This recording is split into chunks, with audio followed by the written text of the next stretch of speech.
everyone, and welcome to Call Your Hits, a Storm Riders Airsoft podcast.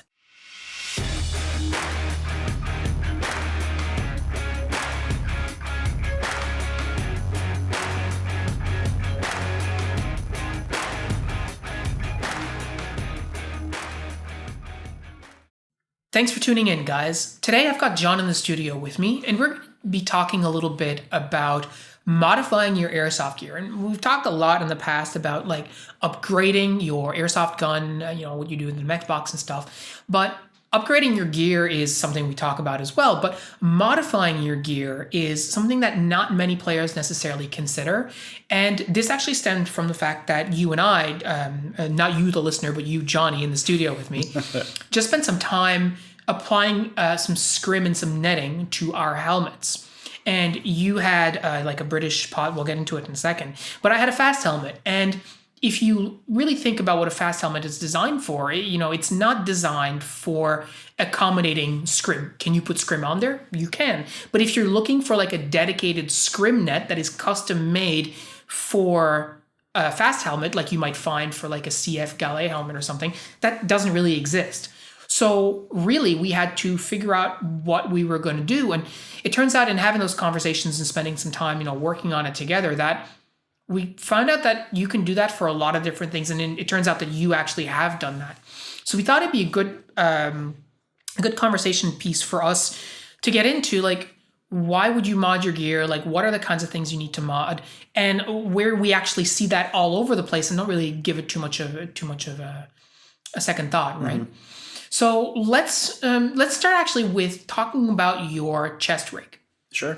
Because when we were recording a video a little while ago, and you were showing off your chest rig, and you were saying that you wanted a dangler pouch, but they didn't really have one for that chest rig or the one that you want, so you actually just made one, right? Yeah. It's not so much that they didn't make one, or it was the fact I was like, well, I don't have much money.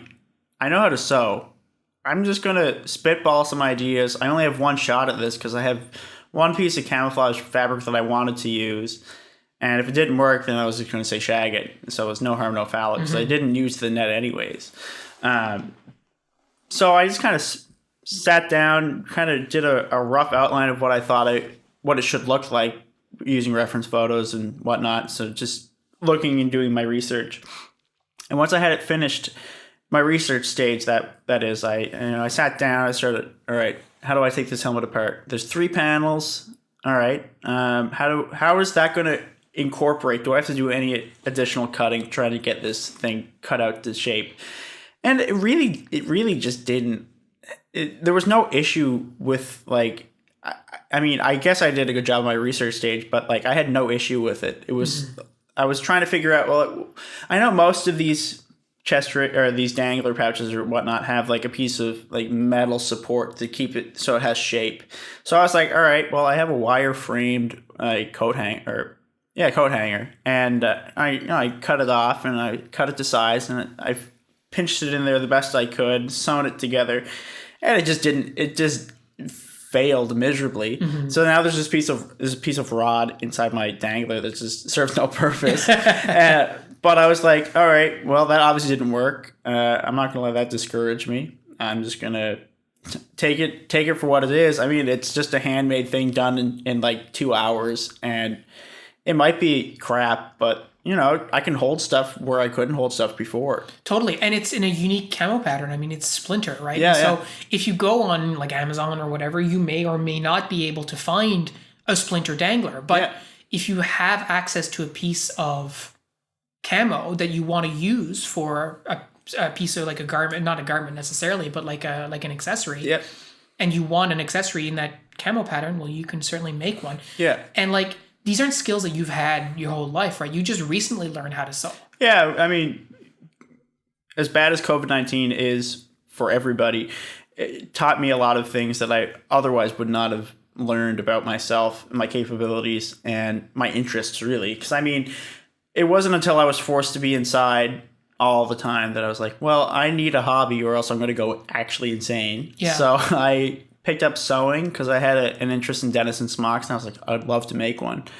There's no better time than right now when I got nothing to do. So I just kind of sat down, I talked to my mom a bit, did some research on the smock on a reproduction that I had.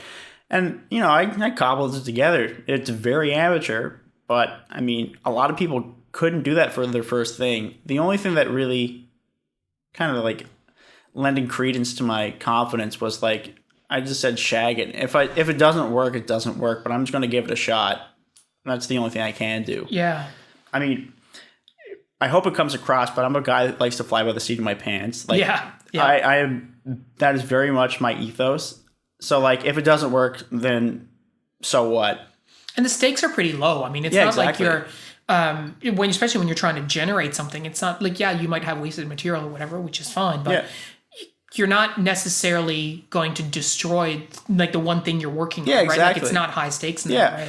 Like, I mean, I might be down $100 on fabric, but like the good thing is I'm going to have more money coming in. So like, it's like the only thing that can take a hit is your ego. And if you have a low ego, then I think you're probably in a better situation to be able to take on projects like modding your equipment or making something a bit easier, I think. And I think, when we were talking about sort of preparing for this episode, one of the things that you said is necessity is the mother of invention. Yeah.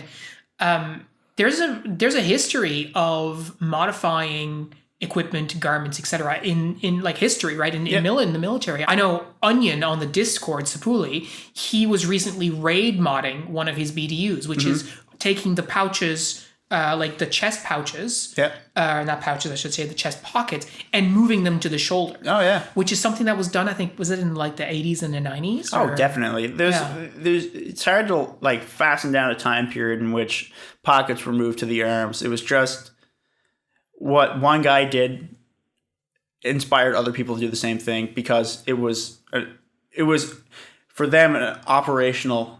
Kind of like an operational motivation to do it. It'll benefit them in the long run.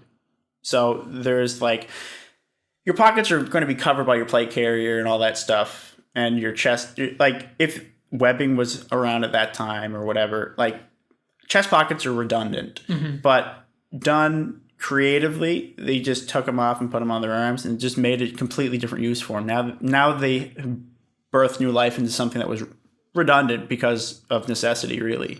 Yeah, and I mean it's interesting because you can do that for a variety of different like pieces of clothing. Like I think again we were talking about like the pockets on the Shadow Strategic pants that you and Chris and some of the guys wear, and it's like if you didn't like where that particular pocket was, now on those pants they're fine, so whatever. But like you could move it, right? And I remember like. Talking to, I can't remember who it was, but they were saying like, every soldier should be a tailor as well, right? And like, I'm not sure a tailor is probably the right word. But like, you need to know your way around a sewing needle because you may need to, mend stuff or what have you. But there's also this piece around like, is this piece of, or this article of clothing, does it have the pockets in the right place or whatever? Or even, in the days prior to Molly, or if you have a piece of, like, I think about the chest rigs that we use, the DC3 knockoffs. They're not Molly, so you can't just move stuff around. But if you have a seam ripper, you can certainly remove stuff. Most definitely. Like, I feel like for so many people, it's like a taboo subject. Like, oh, I don't want to do this because I don't want to ruin it. I'm like, well, I mean, what's the risk reward? You could do something successfully on your first try or close to as successfully as possible, and then just have something that has more sentimental value to the person that owns it because they worked hard on it and they made it something their own, as well as they have now this newfound ability that they didn't have prior because they took on that endeavor. And they also have this piece of equipment that is arguably more functional. Yeah, exactly. Right? At least I think that part of the challenge is, of course, it might be more functional for that individual in particular, maybe not in general. Yeah. But who cares, right? Like, I mean, it's not like you're going to be loaning your kid off to... I mean, you could. I mean, there's definitely an argument to be made there. But, I mean, 99% of all airsofters just run their own kit and their kit only. You know what I mean? So, like, they're not like... All right, Phil, you want to wear my chest rig today? All right, here you go. I've tailored it for my needs. It might impede you a little bit, but be aware of this is what I've done to it. Yeah. And like modding as well doesn't have to be this big ordeal. Like I think you were showing me your Chicom chest rig that has these little wooden, I don't know what you call them, like clasps or buttons or whatever. And you're like, these are kind of garbage, so you put Velcro on it. Yeah, exactly. Right? Like if you want to get your feet wet with modding, the best and cheapest bit of kit you can get is a Chicom chest rig.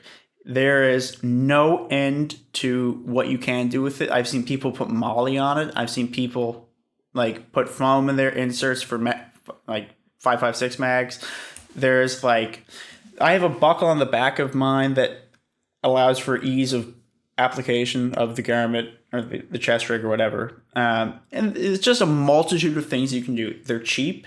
No one really cares if you break them because, I mean, you could find a reproduction if you wanted, but even an original, like there's no harm done to it because there's millions made, and I'm sure they're still being made, and to some varying capacity. But I mean, it's a piece of kit that can get your feet wet with the concept of modifying gear for your specific needs on the airsoft field. Yeah, and I think we go into a good point, which is like, what is it that you need your equipment to do? Yeah. Right. And we talk about this a lot. Like, you need to look at what your kit is doing for you and objectively assess whether or not it's doing the things that you need for it. Right. And in some cases you don't know, because like I think about, like, we talk about slings, right? Like if you haven't used a sling before, you don't really know sort of what you're missing. Or once you use one, you're like, oh my God, I can't believe. But like without that extra knowledge, you wouldn't know. Yeah. But in other cases, you've played games. Like, where has that held you back? Like, you can have those conversations with yourself, right? Yeah, and we're kind of dabbling around a potential topic that we're talking about this evening was like form and function. Yeah. And I think form and function kind of segues into modification quite well here, because it's based off necessity that you're altering things. Yeah. So you're making something that could be redundant more functional, and you're stripping away the stuff that isn't functional. Yeah, and that applies to, well, actually every single piece of kit that you wear. Like, and it doesn't, when you're buying it off the shelf, you obviously want to get as much function. Like, obviously nobody's suggesting that you should, unless you're trying to learn, like you should go for the piece of kit that works off the shelf for you. Yeah. But if you get it and it doesn't, and you're not going to replace it, then are there ways that you can modify it? And for like hard bits of kit, of course not. Like if you get like a Serpa holster and it's carbon fiber and it's not exactly what you need, you're not going to be modding that. Yeah. But with cloth goods, there's a lot of potential there. Oh my God, yeah. I bought this BDU that I'm wearing. You guys can't see it obviously because we're a podcast. But I've got this BDU top that I got, and it's a little bulky. Like it's a bit big. Like I should have got the size lower.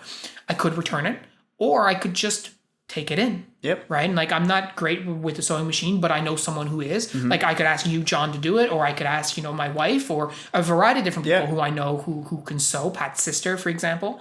Failing that, you just go to a seamster and like, hey, can you please adjust this for me? Yeah. And that's modification too, right? Yeah. And if they might come back and say, oh, sorry, the alterations that you want done are just not feasible right now, because by changing X, you have to take into consideration Y and Z. Mm-hmm. That you wouldn't know had you had not talked to a professional. Mm-hmm.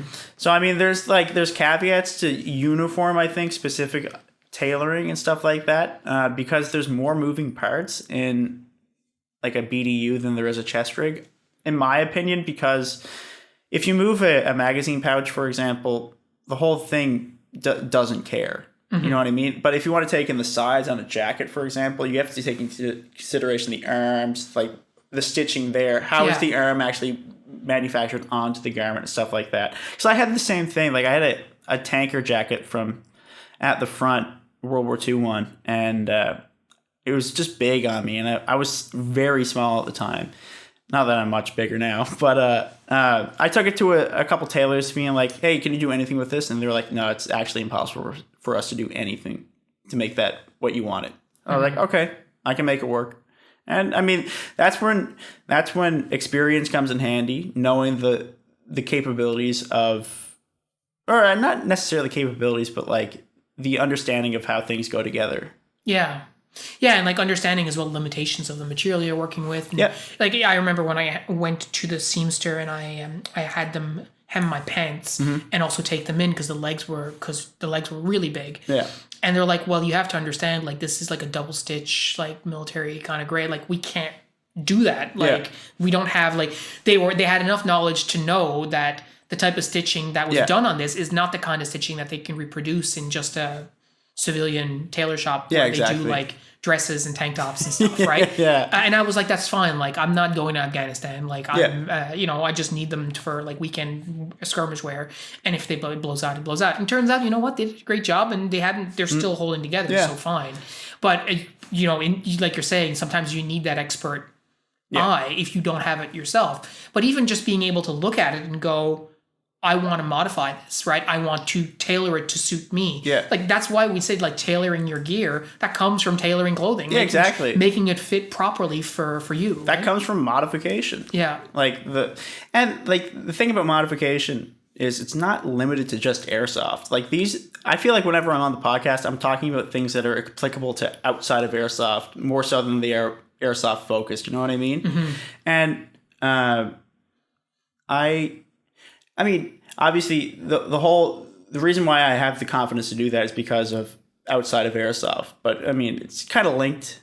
But like, I make jackets and stuff like that for my friends and stuff like that, and that's not an airsoft specific thing. But it's just the confidence to do something like that, to modify something, allows me to bridge that gap between airsoft and Civvy Street. Yeah, and I mean, really, like it's an arbitrary gap. Right. Like, would what you're doing stand up in wartime? I don't know, but we're not in wartime. So, we're just playing this, we're doing this for fun. And again, it comes back to what we were saying before, like the stakes are kind of low. Right? Like you modify it, worst case scenario, you ruin a piece of whatever. Best case scenario, it actually amplifies your abilities, right? By giving you a pouch that is in a much better position or allows you to carry a radio that you weren't able to carry before, or you have a dangler now so you can carry spare batteries in a place that's more convenient or whatever that looks like. I could carry Skittles, Really? Keep Chris going. Like, I mean, my imagination is my only limitation right now. And, it comes back to the scrim, which is how we started this. It's like, you want to scrim a fast helmet. How are you going to do that? Well, there's no manual. Right? Like there's nothing you can look at and go, here's how you're going to do it. So we were fortunate. We were able to get like a surplus cami net. That was huge, and we had to cut like pieces out of it and whatever, which is all good.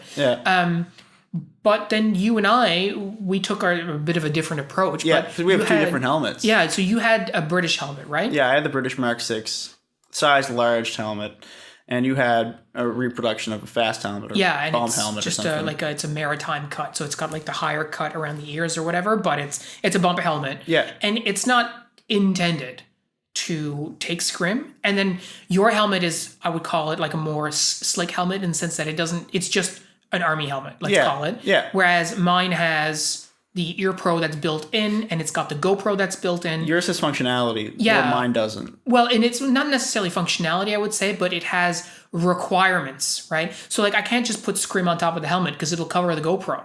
Unlike me, where I can just cover the whole thing. And that's sort of what you did, right? That's exactly what I did. Because that's the only thing I know. But again, like, we had to figure out a way to make it work. And so you and I were looking at it initially, and we're like, are we going to run cord through it to the bottom and cinch it in? And I think that's what I did with yours, right? I mean, like all good modification projects, we did our research prior to it, and we looked at actual guys in the service that utilize cami nets in various forms of helmet. It could be Mitch 2000s, it could be Mark 6s, it could be Mark 7s, it could be fast helmets. But we looked at those for inspiration to see how they might have done it, so that informs how we would go approach that problem. Because I mean, all modifying is problem solving. Totally. And as we started working on it, like we were finding different bits, like with the fast helmet, we're like, oh, we can use the bungees on the front and like run the netting and then the cami through that and then clip it back in. Or, oh, there's a little attachment here, we'll just tie it off there, or tuck it under the Velcro, or like loop it through. And like there's a bunch of, like, as you're working with it, you're starting to understand like how it needs to fit. And then there was just a lot of just like random like cutting. Like I remember like I put the helmet, you put the helmet on, and you're like, you've just got netting all over your face. You're like, all right, well, I'm going to cut here so there's no netting in my face or whatever, right? So like it's a trial and error is also part of it, right?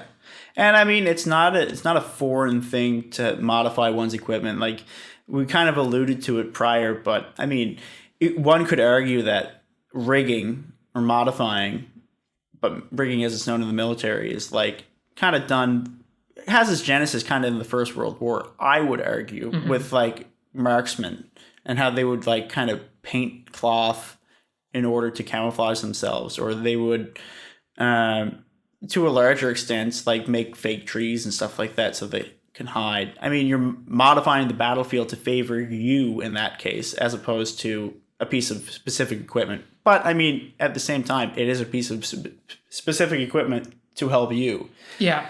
And then it's really famous in the Second World War with like the American paratroopers. Like if anyone's done any research on like the 101st or 82nd during the D-Day operation, like you know about the rigger pouches, and they're just pouches that allows each trooper to carry more ammunition. And it's an operational specific thing that was phased out after D-Day, but it was still used for that purpose of trying to get as much kit overseas with the guys to make sure that they had the best chances, prolonged survival over what could be a longer time than anticipated. Yeah, we know when it ended, but they didn't. Yeah, right? exactly. Yeah. So like, if I can carry an additional 6 M block clips that I couldn't prior, because I had the ability to carry 12 and that was it, and plus a bandolier. Well, really, like you could carry like 2 bandoliers really and a belt, and that's pretty well it. With this, you're able to carry like so many more, like arguably triple the amount of ammunition that you could carry prior. So like it's not a foreign thing, and then like you could see it done in like Vietnam and stuff like this with like the SEALs and the SOG guys and stuff like that, all modifying equipment, employing enemy equipment like the Chi-Com, for example, modifying that to fit their needs over top of their equipment. It's not a much smaller scale there, but they're still modifying their equipment to give them the best chance of survival over a prolonged period of time. Yeah, and I think when you're really looking at sort of what your requirements are, right, you can have that sort of that moment where you, on the one hand, you go look for, aftermarket solutions or whatever.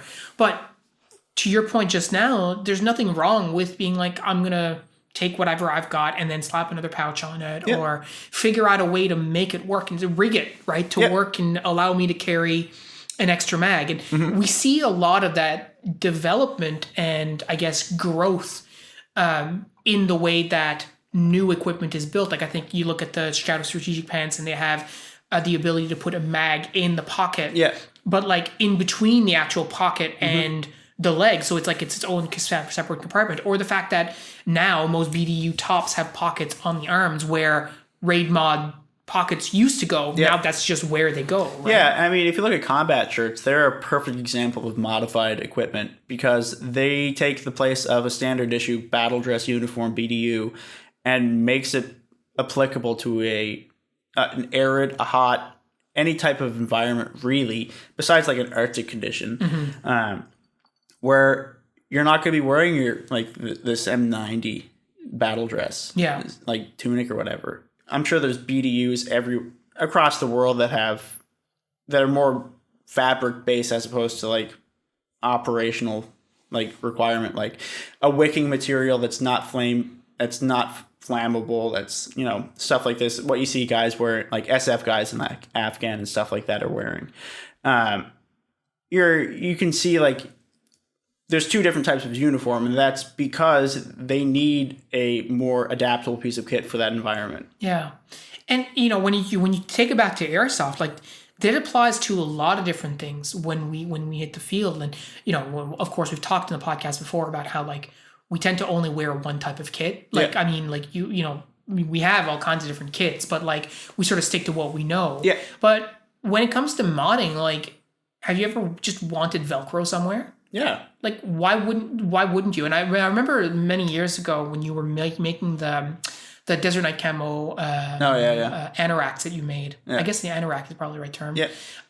You were like, oh, well, do you want like a quarter zip or do you want like just like a crew neck? And I was like, I don't know. It's like, well, you decide. It's up to you, right? And then that's sort of the same thing. Like, do you want Velcro on your shoulder so you can put a patch there? Like, if you do, it's the easiest thing in the world to just go to a Michael's or wherever, Walmart, get some Velcro and just sew it on there. I mean, right? most of it has just like glue on the back of it, so you're able to just glue it on, and it's reliable until it's not. Yeah. You know what I mean? It's not the greatest. Obviously, tailoring it would be better, but if you have a BDU that has no Velcro and you join an airsoft team and they all have a patch, well, how are you going to get that patch on your uniform? Yeah. You gotta take matters into your own hands, and you gotta be like, all right, I gotta do this now. Yeah, and are you going to go out and buy a brand new BDU top just to get the Velcro? Yeah, exactly. I mean, if you're going to do that anyway, then whatever. But like, it's the easiest thing in the world, right? To just go and put it on there, and you can even hand sew it on. Like, you don't need like, because you're saying it was sticky. Like, you just apply it, and then it's stuck on there. Yeah. So then grab a sewing needle and just do a really crappy job, but just affix it on there somehow and tie it off, right? I mean, my World War II reenactors are all here. Like, that's how we get our shoulder flashes on. Yeah, exactly. Yeah. So I mean, there's a lot of opportunity there, and I think you mentioned that earlier on, and I think it's true. Like, there is this taboo around like, oh well, I don't want to do that because I don't want it to look crappy. Yeah. And I mean, it could be like, if you look at my helmet, I mean, I think the scrim that we did looks kind of cool. Yeah. But some people might be like, oh, it looks crappy. Yeah. Fair enough, but like, that's not why I put it on there. Yeah, exactly. Like, my dangler kind of looks like crap. But like, it doesn't. It's Splinter. Come on. I mean, if someone doesn't like it, why would I care? Because it's not for them. It's for me. Because I took it upon myself to be like, I want this. I'm not spending $40 or $60 on something like that when I can just make it myself. It means more to me now that I did it. Sure, it doesn't look the greatest, but like, I don't care. Yeah, that's not why you made it. Yeah, exactly. Right? I didn't. Yeah. Well, you did pick Splinter because you thought it would look cool. Actually, I just had it on hand, and I knew I had that helmet cover that I was never going to use again. So I was like, you know what? May as well kill two birds with one stone. I don't believe you. Continue. Oh, okay. but no, I think it's fair though. Like, when we talk about this, like, say again, coming back to the helmet covers, like, you know, when I made a ghillie suit with Pat many years ago, it did not look awesome. Yeah. But that's not really why we built it. Like, we built it to be a ghillie suit that would work in our environment. And arguably, I think it did for one game. Other people wore it since, though, and it is the right color scheme for where we play, in the summer at least. You can put local vegetation in it. Like, it does everything it needs to, and it's just custom, right? And that was a total mod job. Like, and it means something to you. You look back fondly on those memories you had making it and implementing it. And I still have it. I never got rid of it. And learning the shortcomings of it. Blake asked me to sell to him, and I was like, no. But it's true. Like, you know, when you make it yourself, like, you have an attachment to it. Yeah, definitely. And it really does, you know, serve a purpose for you. Yep. I wouldn't sell it to anybody else because I don't think it's really great quality anyway. Yeah. But like, am I ever going to wear it on the airsoft field? Like, I may, as a, you know, for a lark and just stuff it away. Yeah. But like, again, that's a mod job, right? I took an old CAD pad BDU that I had my very first CAD pad BDU. It wasn't even like a real surplus. It was like a Parklands, I think, something. Okay. Faded like to crap. We glued a volleyball net onto it. Yeah. We hand dyed all the burlap, tied it all on. Been there. And then we like glued like a vinyl front to it, just to make it a bit more, because I figured I'd be doing a lot of crawling and stuff, which is so stupid, but that's beside the point. So like, we did all that, and again, total mod job, right? Yeah, I mean, scribbing our helmets, that's like, I think we had done a video on, or I don't even know if we had to do a video on it, but I just remember being a very young reenactor and being like, why would I pay $6 to buy dyed burlap? I can go to Michael's, spend $6 and get an infinite amount of burlap, and then just buy RIT dye or whatever and just do it myself, and then it's done. Yeah. It's still correct because it's still burlap. It's in appropriate colors because I bought the right dye. So this is a modification to take my reenactment to the next level. And I mean, modification's always done in reenactment. Like, you generally don't do the exception, you do the norm. But in the case of like D-Day reenactors, like paratroopers, like I mentioned, yeah, it's weird for you not to do these modifications in that setting. And it's actually really funny. I just remembered they would always, like on their M42 jump jackets, they would always modify it. Like there's documentations of like people taking extra bits of like bandolier, like fabric, and sewing it on their arms and storing like pack of smokes in there. Oh, wow. Yeah, dude. Like they would do stuff like that and like putting additional pockets on their arms. Like, yeah, I completely forgot about that, but they would always modify their equipment just to maximize the amount of kit they could bring in. Obviously, a very specialized environment, but it's still worth mentioning. Yeah, totally, and that's a great point. I wouldn't recommend taking your smokes on the airsoft field. Yeah, well, not those kinds of smokes. Yeah. Smoke grenades if you want to. Yeah. But that's a fair point. Like if you're carrying a piece of kit and you need an extra pocket, like you could put it on there, right? Yeah. Like, do you have a smoke grenade pocket? You could go and buy one. Oh, yeah. Dude, I just remembered last year I also modified a pair of British windproof pants and I made a pair of shorts out of it. Remember? Oh, yes. Yeah. Like modifying your kit, being like, okay, there's very little documentation of these windproofs actually being worn. They're sized 1 million and I'm not sized 1 million. So I'm just going to cut them really short, take a little bit of extra fabric, make some belt loops and just stitch a belt through it and then just call it good. Yeah. And like, they look sick. They do the job that I want, which is a pair of sick ass shorts on the airsoft field, and I'm just there vibing. Yeah, and there's we said it a lot, but like there's really no limit to like your own creativity is the limit when it comes to this kind of stuff, and it doesn't have to be super complicated. Like obviously, if you're listening to this and you have never sewn anything in your life, are you going to be taking something and making a pair of shorts out of it? Probably not. But you could, as we're talking about this, more and more stuff is coming into my mind. First time I was using suspenders for airsoft, we had those big heavy duty suspenders, which I love. They're super comfortable. But the strap was really too long and it kept flapping. Yep. And I just stitched it down. Yeah. I've seen the stitching. And it's awful. I've since taken the stitching out and replaced it with tape. But regardless, still a mod. Well, it's still a mod. Right. But like, did it have to look good? Like, no. No. But it does the job, and you can do that in a variety of different stuff. If anything is moving and you don't want it to move, stitch it down. Yep. Like, or tape it down, right? We do that a lot, right? It doesn't have to be like, I bought a chest rig a little while ago just as a trial, and it had Velcro all over the place so that you could loop all the extra straps down and like tighten them down without having to stitch them down or whatever, which is great. Like it's a super cool feature. Not every piece of kit's going to have that. Exactly. So if it doesn't, what do you do? I mean, right? It's your kit. You got to make it your own. Because if you want to be your own person on the airsoft field, how are you going to do that if everyone's wearing the same thing and something's not working for you? If you find something's not working for you and you modify it to fit your parameters, other people are going to be like, that's a good point. You got a good idea there. I think I'm going to do the same thing or something similar because I'm having this problem, which is creating another problem. So, I mean, it's just, it doesn't have to be something major. It could just be something super small, like wanting to cut down a pair of pants, want to move a pocket, making a molly for a chest rig or something that doesn't have it, or making a dangler. Like I didn't tell Phil I made that. He just said, "Oh, that's a sick dangler. Where'd you get it?" I was like, "Oh, I just made it." You know what I mean? Yeah. And he knew right away what it was. So I mean, job well done right there. If I didn't have to like go and say like, "Look at this dangler I made." Yeah, I say, "Oh, that's what that is." Yeah, obviously, right? Yeah, exactly. You just looked at it and said, "Oh, nice." It's a modification that you did for your kit to make you hopefully perform better. I haven't used it on the field yet. I could play day one to be like, this is hitting me in the wiener. I don't want to do it. I don't want this anymore. Yeah.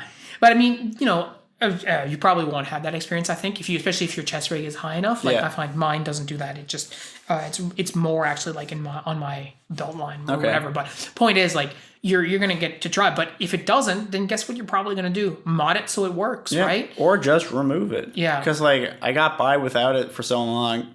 I tried it if it didn't work, it didn't work. I can give it to someone else on the team if they need it. You know what I mean? Yeah. So it's not like it's whatever modification you do is going to benefit someone in the end. It could benefit you, it could benefit a teammate, but the bottom line is it's going to benefit someone because you took it upon yourself to modify something to fit what you thought it needed to be. Yeah. And, as we talk about this, one of the things that really strikes me is, we said at the earlier on, like, necessity is the mother of invention. And one of the reasons I think that modding is not as prevalent in airsoft is because the necessity is not there. Yeah. From the standpoint of you can just buy whatever. Yeah. Right? Yeah. Whereas if you think about historically, like you were saying, like soldiers are issued pieces of kit and they're about to, jump out of a plane or what have you. They have a need and they're not going to be able to just get 2-day delivery on their Amazon for a new like M42 jacket or whatever, like jump jacket. Yeah. Like that's not a thing, right? So then they have to look at it and go, okay, well, how am I going to carry my smokes? How am I going to carry this, that, the other thing? And in airsoft, the gut reaction is just, I'm just going to go buy one. Yeah. Whatever it is, I'll buy it. Yeah. And for sure, like there's a lot of hard goods that you need to, they can't just go and be like, I'm going to, like I said, I'm just going to make a holster or whatever. Like people certainly have those capabilities, but the average person does not. But I would say, and I think we had this conversation before, like the average person has access to a sewing machine in some way. Yeah. I mean, to take it in a completely different direction outside of fabric, but like most 3D printers are super cheap now. Like, yeah, that's true. I bought one last summer for like $250 and it's a resin printer. And I have like ABS plastic resin that's like durable. And I was like, I would like a hand stop. I'm just going to go make a hand stop. And if it doesn't work, then I'll try another file. And if that doesn't work, I'll just buy one. Yeah. Because I've expended all the options that I have at my immediate disposal. Sure, it took like 6 hours and it cost me 25 cents, but like I got it first try and I'm like, sick. This is just what I have now. And if you'd bought it online, it would have taken more than 6 hours to get to you, and it would have cost you like, let's say $10, let's be generous or whatever. So and that's a fair point too. I know Cora on the Discord has been he printed I think a hand stop for Chaz's AK. Okay. Same sort of deal, right? Mm-hmm. That's what he wanted, and so that's what he found a file, printed it, and it cost whatever it cost. I don't recall, but to your point, like that. I mean, it's not necessarily modding gear, but it's sort of homemaking your solutions to problems that you're having. I would say it's modifying something because it's modified the fit and feel and function of my rifle. Sure, yeah. At the end of the day, it comes back to what you were saying before. Modding is solving problems. Yeah. Right? And so you have a problem and you solve it by moving stuff around or printing a file that you can use. And I mean, there's a lot of files on like Thingiverse that it's because of people that like myself that are like, all right, I'm sick of this. I don't want to buy stuff. I don't want to pay shipping. I don't want to do X, Y, and Z. I just want to make it myself. Mm-hmm. And, there's a lot of like-minded people like myself, like you, the listener, like that. You have experiences that other people have had as well that inform them, that give them the motivation to make whatever it is that they wanted to make, and it's benefiting you if you take that approach. It's just being open-minded and trying all your avenues, trying to figure out if you're like, I mean, like I said, I fly by the seat of my pants. So like, I'm just going to go where the wind blows. And if it blows down the path of like, oh, I have a 3D printer, I'm going to try seeing what they have here. Like I printed a rail mount or a riser for my optic for my AR. I mean, it wasn't the greatest. It was definitely not the greatest. And I took it off today because it kind of broke. And I was like, all right, well, that informs me that 3D printing is not the option for me for doing this. If I wanted to solve this problem, I got to go through legit means and buy it. Yeah. And it informs your decision making. Like prior to that, I would have been like, yeah, I can just print it. It's fine. And once you do, you find out. Yeah, exactly. Yeah, I think you hit the nail on the head. Like people, if you're listening to this, I mean, you just be open-minded about what you can do with your kit. Yeah. And if you can find a market solution that allows you to do whatever you're doing, then that's fine. Like nobody's saying you must mod your gear. Yeah. But if you're like in our situation, you're trying to achieve a particular goal and the solution doesn't seem to be presenting itself, is there a space for you to create a solution, right? Yep. And in doing that, you really you solve your own problems, which feels great. But you're also creating, like you were saying earlier, like you're creating kit that is unique to you. Nobody else has this. Yeah, dude. Right? Yeah, that's cool. Yeah, this is purely mine, and I can guarantee you I can go to whatever field I want, and no one's going to have the same kit as I do. Yeah. Which is very sick to like think about, and I've never really considered it until now, but like, yeah, it makes my kit unique. I think I've learned early on, well, not really early on, I've learned recently that there's no rules. Like, become ungovernable in the airsoft field with your kit. Like, just do what you want. If you have a purpose and you believe that purpose needs to be changed and you follow through with it, then no matter what you do to solve that problem, it's going to work. And if it doesn't, you can always buy something. Yeah, totally. I think that's great advice, from John. It's a bit of dad advice from a guy who's not a dad. Yeah, but I got a dog. Yeah, exactly. but it's true. It's this notion of like, just do whatever. There's no rules, right? Yeah. And if it doesn't work, it doesn't work, and who cares, right? Yeah, I mean, there's no rules outside of like a reenactor space where there's there's totally guidelines and stuff to go by. But when it comes to most average kits and stuff, like, no one's going to care that your pocket's at like a 38-degree angle. It's just do how you see fit. Yeah, totally. Well, guys, hopefully you found this discussion on modding your gear helpful. Hopefully it's given you some things to think about in terms of, how your own kit is working for you, how it's serving your own needs. And if it's not, and you can't find something that fills that role, maybe there's a way for you to modify it to do that, right? Whether it's moving a pocket, whether it's putting Velcro somewhere where you didn't have it before, whether it's mollying something or putting molly on your kit where it wasn't before, or removing molly from a place you don't want it to save a bit of weight. Whatever that looks like, there's options out there, right? Yeah, or 3D print something if you have the means. I mean, most schools and universities nowadays have like a 3D printer handy. I don't recommend printing like magazines or like any gun related parts, but if you print a hand stop, no one's going to be like, is that for a gun? Yeah. I mean, for me, it's all kind of like subtle things. I would see public like resources for more general things, like things that's not like alarming. But it's like, once you realize there's no rules and you remove your ego from the situation, you're really just limited by your own creativity. And it's very liberating once you get to that place to be able to say like, I see something that's hindering me and I want to change it, and I have the means and I'm confident in my abilities to execute this effectively. Totally. And, the other thing I want to add as just a final note is, if you're looking at sewing and you're like, I've never sewn before in my life, there's lots of resources online for beginner sewers, but there's also resources in your community, I'm sure. I know there are, here in our community, where there are like beginner sewing classes that you can go and you can learn some of the fundamentals from people who actually know their stuff. Yeah. And they can give you the feedback that you need to learn, like a basic stitch, how to use a sewing machine, like what all the different knobs mean and all that stuff. And right? I would say, just on that point, probably not show up to these classes guns ablaze and be like, I have this DPM BDU that I wanted to have altered to fix this. No, just be patient with it. You're learning a new skill, and ultimately it's not their responsibility to do it for you. It's on you. Just be patient, be slow, and realize that you're going to make mistakes. That's where the removal of the ego is so important. Like, that's true. Being like, oh, dang, I made a stupid mistake here. Oh, well, just redo it. Yeah, exactly. Well, guys, that's it for us this week. Hopefully you found that helpful. Like we always say, if you're not part of the Discord community, we highly recommend that you join. Hit us up. The link is in the description. We'd love to hear about how you are looking at potentially modifying your gear.